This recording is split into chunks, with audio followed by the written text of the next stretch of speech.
Chase Briscoe commenced his pursuit for a first NASCAR Cup Series championship by etching himself as a two-time champion of the Cookout Southern 500 at Darlington Raceway. Briscoe emerged victorious in the prestigious Southern 500 event for a second consecutive season following a late dramatic battle that involved fending off repetitive charges from playoff contender Tyler Reddick amid a 48-lap dash to the finish on Sunday, August 31st.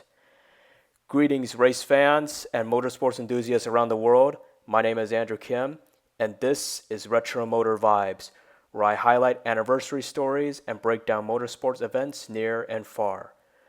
For this audio episode, here is a full breakdown of the 2025 NASCAR Cup Series Playoff opener at Darlington Raceway, a 1.366-mile oval-shaped, egg-shaped racetrack in Darlington, South Carolina, for the prestigious Cookout Southern 500.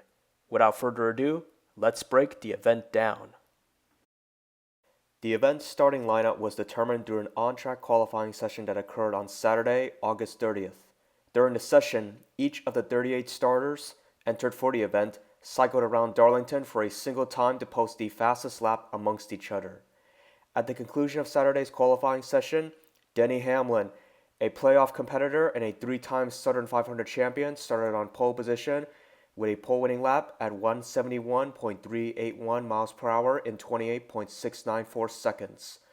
The pole was Hamlin's 45th of his career, which placed him in a tie with Buck Baker for 12th place on the all-time poles list. It was also his second of the 2025 season, his second in the Southern 500, and his first since he started in first place at Pocono Raceway in June. Hamlin shared the front row with teammate Chase Briscoe, another playoff contender and the reigning Southern 500 champion. Briscoe posted a qualifying lap at 171.255 miles per hour in 28.715 seconds.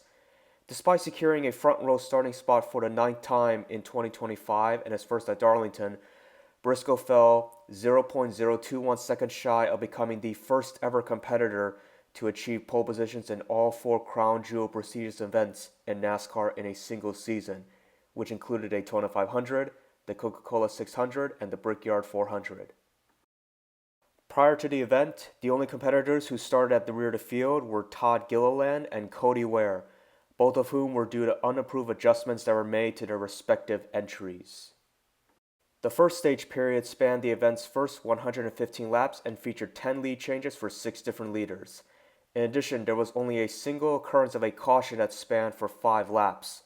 The caution occurred right at the event's start when Josh Berry, a first-time playoff contender who started in third place, got loose through the first 2 turns before he collided into the side of playoff contender Tyler Reddick's entry and spun backwards towards the outside wall. While Reddick managed to continue despite slipping sideways and sustaining slight cosmetic damage to his entry, Berry was not fortunate, as he hit the wall on the driver's left side and slid down the track. This caused the field to scramble to avoid hitting Berry, though Kyle Busch got sideways. Despite having his entry repaired and setting the Xfinity fastest lap of the event on lap 114, Berry finished the event at the tail end of the field in 38th place while scored 128 laps behind the leaders. Through 2 cycles of green flag pit stops from the field, the first that commenced on lap 34 and another that started on lap 67, Briscoe, who led the first lap over Hamlin prior to the first lap accident that involved Berry, led the most laps throughout the first stage period at 85. He proceeded to capture the first stage victory, which was his third of the 2025 season. The second stage period spanned 109 laps, from laps 122 to 230. During this stage, there were 8 lead changes that occurred as 4 different leaders took turns leading. This stage generated 3 cautions for a total of 14 laps. The first caution occurred on lap 151 when Carson Hocevar spun in turn 4 after he got sideways due to turn. Then on lap 202, Cody Ware spun on the backstretch and flat spotted his rear tires after he got hit by Ryan Preece through the stretch. Finally, on lap 209, Ryan Blaney, a playoff contender, was sent for a spin, and he made light contact with the front stretch's inside wall after he got hit by playoff contender Austin Dillon. And the incident occurred as Blaney was trying to avoid making contact with Dillon's teammate Kyle Busch. Amid the incidents, Briscoe, who was dealing with alternate issues to his entry, proceeded to lead the most laps throughout the stage at 91 and capture his second consecutive stage victory of the event and the fourth of the year. The third and final stage period, which commenced with 130 laps remaining, spanned a total of 131 laps. During this stage, 5 competitors led at least a lap for a total occurrence of 6 lead changes. In addition, there was just a single occurrence of a caution that spanned for 6 laps. This caution occurred with 55 laps remaining when Derek Kraus stalled through the first 2 turns. This is because Kraus parked his entry below the track's racing surface as he had flames billowing beneath his entry. At the front of the field, Briscoe extended his dominance from the first 2 stage periods by dominating the final stage period as he led 121 laps. During the final restart with 48 laps remaining, he fended off playoff contender Tyler Reddick to retain the lead. Amid lap traffic and the long run to the finish, Briscoe had Reddick along with Eric Jones and John Hunter Nemechek, all of whom drive Toyotas, reeling in on late challenges for the lead. With Reddick executing numerous challenges through every turn and every straightaway to draw alongside Briscoe, including one attempt on the final lap and final turn, the latter of Chase Briscoe was not to be denied, as he held his line and beat Reddick by 0.4 of a second to claim the victory. With the victory, Briscoe, who led a race-high 309 of 367 laps overall, became the first competitor to notch back-to-back Southern 500 victories since Greg Biffle made the previous achievement during the 2005 and 2006 seasons. He also notched his 4th NASCAR Cup Series career victory, his 2nd of the 2025 season, and his 1st since he won at Pocono Raceway in June. The victory was also the 8th of the year for Joe Gibbs Racing and the 9th for Toyota.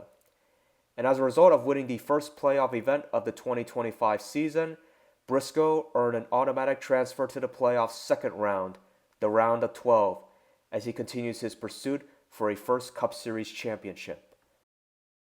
Here are the full race results of the 2025 Cookout Southern 500 at Darlington Raceway. Within the results, the drivers highlighted in bold indicate that they are playoff competitors.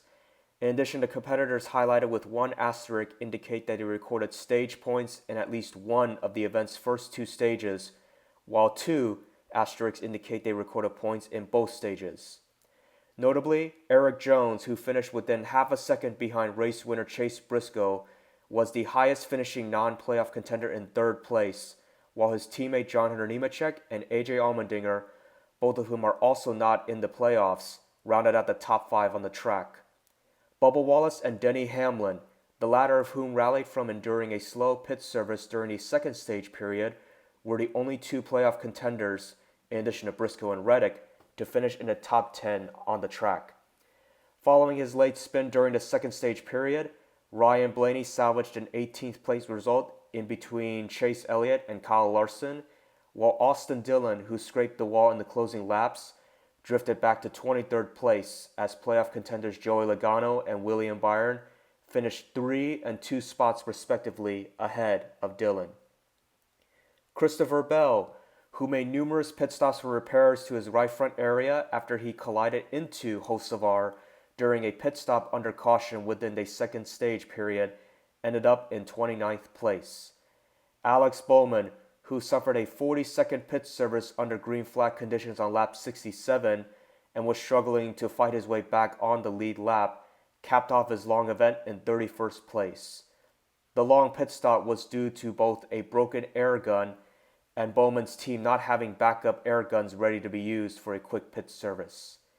Meanwhile, rookie Shane Van Gisbergen, who dealt with handling issues throughout the event and was trying to execute a late pit strategy to gain positions, ended up in 32nd place.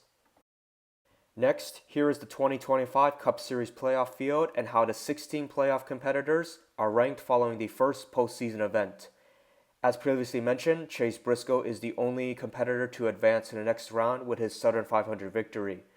Currently, the reigning 3-time champion Joey Logano, Austin Dillon, Josh Berry, and Alex Bowman are the 4 competitors scored below the top 12 cut line. They have the upcoming 2 playoff events at Worldwide Technology Raceway and Bristol Motor Speedway respectively to race their way above the cut line before the playoff field trims from 16 to 12. Overall, the 2025 Cookout Southern 500 at Darlington, which lasted nearly 4 hours, had 24 lead changes for 10 different leaders and 7 cautions for 37 laps. From the field of 38 who started the event, all but 2 competitors finished the event, while 24 finished on the lead lap. Chase Briscoe's Southern 500 victory to commence this year's Cup Series playoffs capped off an eventful Labor Day weekend of racing that spanned across 2 regions, Darlington Raceway in South Carolina and Portland International Raceway in Oregon. The action commenced on Friday, August 29th at Portland when Xfinity Series rookie competitor William Sawalich bumped and sent Thomas Annunziata off the course with 4 laps remaining before the former proceeded to win the ARCA Menard Series West event. On Saturday, August 30th, Corey Heim commenced his pursuit for a first NASCAR Craftsman Truck Series championship by winning the playoff opener at Darlington, following a 14-lap dash to the finish. Later on Saturday, Connor Zilic dominated and reclaimed the lead during an overtime restart to win the 4th and final Xfinity Series event at Portland. In turn, Zilic set the record for the most victories garnered by an Xfinity rookie competitor in the season at 8, and he earned the victory by completing the event's entire distance behind the cockpit. Next weekend, the Craftsman Truck Series enters an off-weekend period, but they will return to action on September 11th at Bristol Motor Speedway in Bristol, Tennessee for the UNOH 200 and their second playoff event of the year. Meanwhile, the Xfinity and Cup Series divisions return to the Midwest for a doubleheader action at Worldwide Technology Raceway in Madison, Illinois. The Xfinity Series commences next weekend's actions with its regular season finale event at the track, the No Way 200, to which it will occur next Saturday, September 6th, and air at 7:30 p.m. Eastern Standard Time on the CW Network, MRN Radio, and SiriusXM.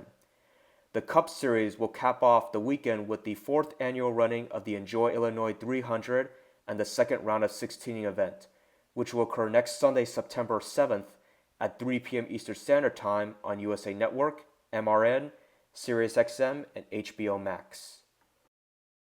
That's all for this episode. Have a great rest of your day and see you on the next episode of Retro Motor Vibes.